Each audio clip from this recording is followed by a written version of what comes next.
আপনারা যারা ইউএস এর ফ্যামিলি ইমিগ্রেশনের বিভিন্ন ক্যাটাগরিতে F1, F2A, F2B, F3 বা F4 category, even IR1, CR1, IR2 এরকম বিভিন্ন ক্যাটাগরিতে যারা বিভিন্ন স্টেজে ইন্টারভিউ ডেটের জন্য ওয়েট করছেন, তাদের অনেকেরই একটা বড় প্রশ্ন হচ্ছে যে আমি কি আমার ইন্টারভিউ ডেটটা আগায় নিয়ে আসতে পারবো কিনা, বা আমার ইন্টারভিউ ডেটটা আমি এক্সপার্টাইট করতে পারবো কিনা, আমার কেসটা কি এলিজিবল কিনা এক্সপার্টাইট রিকোয়েস্ট করার জন্য। তাদের জন্য আজকের এই ভিডিওটি খুবই গুরুত্বপূর্ণ। আজকের এই ভিডিও থেকে আপনারা জানতে পারবেন যে আপনাদের কেসটা কোন স্টেজে থাকলে আপনারা এক্সপার্টাইট রিকোয়েস্ট করতে পারেন, বা এক্সপার্টাইট রিকোয়েস্ট করে খুব সহজে আপনাদের ইন্টারভিউ ডেটটা এগিয়ে নিয়ে আসতে পারেন। তো চলুন শুরু করা যাক। তার আগে বলে নিচ্ছি, যারা আমাদের চ্যানেলে নতুন বা আমাদের চ্যানেলটি এখনো সাবস্ক্রাইব করেননি, please hit the subscribe button. আর যারা অলরেডি সাবস্ক্রাইব করেছেন তাদেরকে অসংখ্য ধন্যবাদ।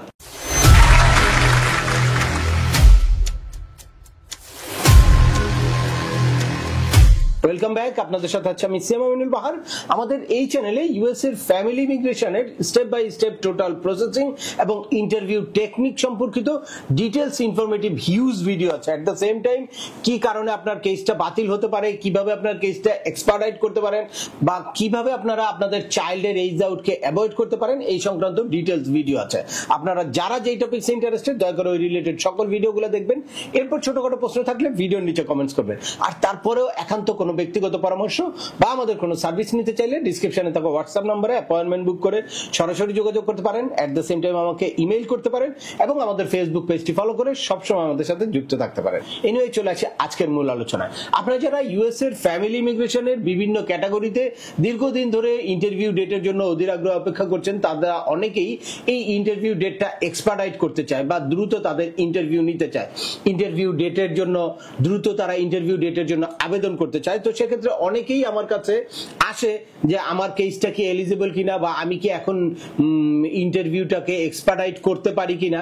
এর আগে আমার একটা ভিডিও ছিল বেশ কিছুদিন আগে, 6টা গ্রাউন্ড নিয়ে কি কি ভাবে আপনি এক্সপার্টাইট করতে পারেন বা এক্সপার্টাইটের প্রসিডিউরটা।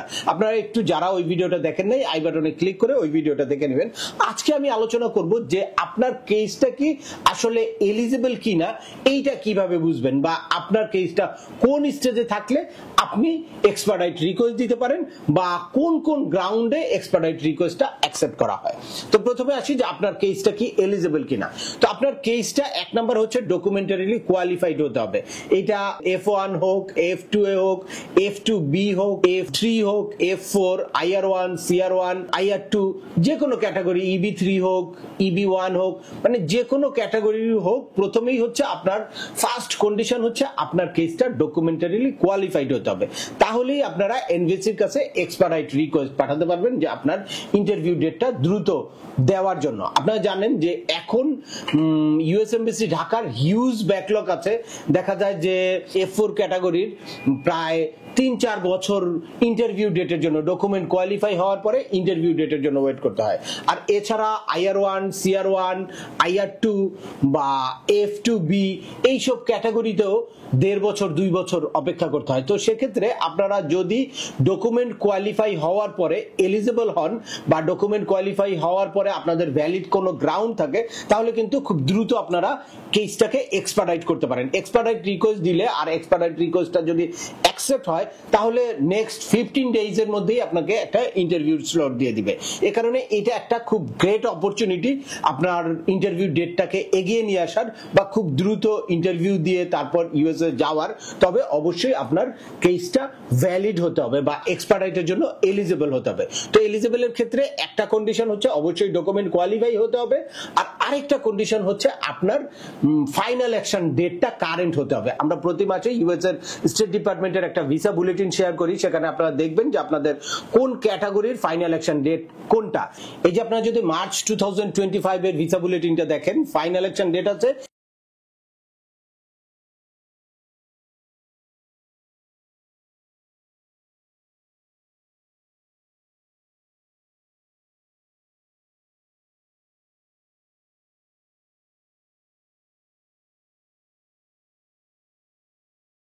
এই ডেটে যাদের ডকুমেন্ট কোয়ালিফাই হয়েছে এবং ফাইনাল অ্যাকশন ডেটটা কারেন্ট আছে তারা কিন্তু কি করতে পারবে, তাদের কেসটা এক্সপার্টাইট করতে পারবে। এর বাইরে অন্যান্য যেসব category November 2015 IR1 CR1 category হচ্ছে 1 জানুয়ারি 2020 এইসব category B category final action current হওয়ার কোনো ইস্যু আছে। 22 এর সময় কারেন্ট শুধুমাত্র যদি ডকুমেন্ট কোয়ালিফাই হচ্ছে তাহলে কিন্তু আপনারা এক্সপার্টাইট করতে পারবেন। তবে F4 ক্যাটাগরি হচ্ছে অবশ্যই এক্সপার্টাইটের যে গ্রাউন্ডস আছে সেই গ্রাউন্ডস এর সাথে আপনার ম্যাচ করতে হবে বা কোনো একটা গ্রাউন্ডস আপনার কেসের সাথে কানেক্ট হতে হবে। এর মধ্যে নাম্বার 1 হচ্ছে ফিনান্সিয়াল হার্ডশিপ। আপনার যদি মানে ইউএসএ তে এই মুহূর্তে যাওয়ার কারণে আপনার অথবা আপনার পিটিশনারের খুব ফিনান্সিয়াল হার্ডশিপ তৈরি হয়, হিউজ এক্সপেন্স হয়ে যাচ্ছে বা অনেক টাকা খরচ হয়ে যাচ্ছে, অনেক টাকা বড় ধরনের ফাইনান্সিয়াল লস হচ্ছে, এ ধরনের কোনো ইস্যু থাকলে আপনারা কিন্তু কেসটাকে এক্সপার্টাইটের জন্য অ্যাপ্লাই করতে পারেন। এর বাইরে হিউম্যানিটেরিয়ান কোনো গ্রাউন্ডস যদি থাকে, মানে হিউম্যানিটি ফল করবে আপনি যদি এই মুহূর্তে না যান বা আপনার পিটিশনের সাথে আপনি যদি কানেক্ট হতে না পারেন, এরকম কোনো ইস্যু থাকে, যদি আপনার ফ্যামিলির সাথে মানে রিইউনিফাই না হতে পারেন তাহলে মানে একদম হিউম্যানিটি বিপর্যস্ত হবে, এই ধরনের কোনো ইস্যু যদি আপনারা তুলে ধরতে পারেন বা আপনার কেসের সাথে কানেক্ট হয় তাহলেও কিন্তু আপনি এক্সপার্টাইট রিকোয়েস্ট দিতে পারবেন।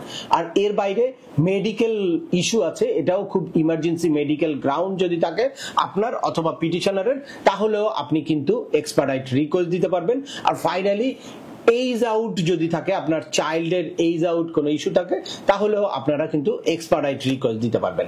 এই গ্রাউন্ডস গুলার কোনোটা যদি আপনার কেসের সাথে কানেক্টেড থাকে তাহলে কিন্তু আপনারা এক্সপার্টাইট রিকোয়েস্ট দিতে পারেন। এখন এক্সপার্টাইট রিকোয়েস্ট অ্যাকসেপ্ট করবে কি করবে না সেটা সম্পূর্ণই এনভিসির ব্যাপার, কিন্তু যদি আপনার এই গ্রাউন্ডস এর সাথে ম্যাচ করে তাহলে অবশ্যই আপনার এক্সপার্টাইট রিকোয়েস্ট দেওয়া উচিত বা একটা চান্স নেওয়া উচিত। যদিও এখন হিউজ ব্যাকলগ আছে, আপনারা জানেন অনেক সময় ভ্যালিড গ্রাউন্ডস থাকলেও এক্সপার্টাইট রিকোয়েস্ট অ্যাকসেপ্ট হয় না, কিন্তু আপনারা যেহেতু অনেক লম্বা সময় একটা অপেক্ষা করতে হয় ডকুমেন্ট কোয়ালিফাই হওয়ার পরে যেই কিউতে পড়েন, সেই লম্বা সময়ের কিউটাকে অ্যাভয়েড করতে চাইলে আপনি এক্সপার্টাইট রিকোয়েস্ট দেওয়া উচিত যদি আপনার কোনো কিছুর সাথে ম্যাচ করে। তবে অবশ্যই আপনার দেখে নিতে হবে যে আপনার ডকুমেন্ট কোয়ালিফাই হয়েছে কিনা বা আপনার ফাইনাল অ্যাকশন ডেটটা কারেন্ট আছে কিনা। অনেকেই আমাদের কাছে বিভিন্ন সময় আসে যে আমি এক্সপার্টাইট রিকোয়েস্ট দিয়েছি, আমার এক্সপার্টাইট রিকোয়েস্ট অ্যাকসেপ্ট করে নাই, তারপর তার কেসটা আমরা অ্যানালাইসিস করে দেখি যে সে ডকুমেন্ট কোয়ালিফাই হয় নাই বা তার কেসটা কারেন্ট হয় নাই,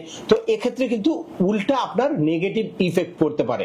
সে কারণে আপনারা অবশ্যই সাবধান থাকবেন এবং দেখে শুনে বুঝে আপনার এলিজিবিলিটি যাচাই করে তারপর কেস এক্সপার্টাইটের জন্য রিকোয়েস্ট দিবেন। না হলে এখন আপনি এক্সপার্টাইটের জন্য রিকোয়েস্ট দিলেন, যখন আপনার কেসটা এলিজিবল হবে তখন এক্সপার্টাইট রিকোয়েস্ট দিলে ওটা কিন্তু হালকা হয়ে যাবে, তখন আপনার এক্সপার্টাইটটা কিন্তু অ্যাকসেপ্ট হবে না বা কেসের মধ্যে নেগেটিভ ইফেক্ট পড়তে পারে। সে কারণে অবশ্যই আপনারা কেস এক্সপার্টাইট করতে চাইলে কোনো এক্সপার্টের পরামর্শ নেবেন অথবা ভালো করে জেনে বুঝে যাচাই বাছাই করে এলিজিবল কিনা, আর এলিজিবল হলেও কিভাবে টেকনিক্যালি এই এক্সপার্টাইটের রিকোয়েস্টটা করতে হয় যেভাবে তারা অ্যাকসেপ্ট করবে বা আপনার কেসের উপরে কোনো নেগেটিভ ইফেক্ট করবে না বা কোনোভাবে তারা বুঝবে না যে আপনি তাদেরকে মিসগাইড করতে চেয়েছেন। প্রপার এক্সপার্টাইট রিকোয়েস্ট যদি আপনি করতে পারেন তাহলে আপনার এক্সপার্টাইট রিকোয়েস্ট অ্যাকসেপ্ট না হলেও কেসে কোনো নেগেটিভ ইফেক্ট পড়বে না। এই কারণে এক্সপার্টের অ্যাডভাইস নেওয়াটা খুব জরুরি বা আপনাদের ভালো করে জেনে বুঝে তারপর এক্সপার্টাইট রিকোয়েস্ট পাঠানোটা খুবই জরুরি। তো আজকের ভিডিওটি আর দীর্ঘায়িত করব না, আশা করি এই ভিডিও থেকে কারা আসলে আপনাদের কেসটা এক্সপার্টাইট করার জন্য এলিজিবল বা কোন কোন গ্রাউন্ড থাকলে আপনারা এক্সপার্টাইট রিকোয়েস্ট করতে পারেন বা এক্সপার্টাইটের ক্ষেত্রে কি ধরনের সতর্কতা অবলম্বন করতে পারেন সে ব্যাপারে ক্লিয়ার একটা ধারণা পেয়েছেন। তারপরেও আপনাদের যদি এই সংক্রান্ত কোনো রকম কোনো প্রশ্ন থাকে অবশ্যই আমাকে কমেন্টস করে জানাবেন। আর ভিডিওটি ভালো লাগলে বা তথ্যবহুল মনে হলে লাইক দিয়ে আপনার বন্ধুদের মাঝে শেয়ার করে দিবেন যাদের এই ইনফরমেশনগুলো অত্যন্ত প্রয়োজন। আবার দেখা হবে নতুন কোনো গুরুত্বপূর্ণ টপিকস নিয়ে। সে পর্যন্ত সবাই ভালো থাকবেন, সুস্থ থাকবেন এবং আমাদের চ্যানেলের সাথেই থাকবেন। আল্লাহ হাফেজ।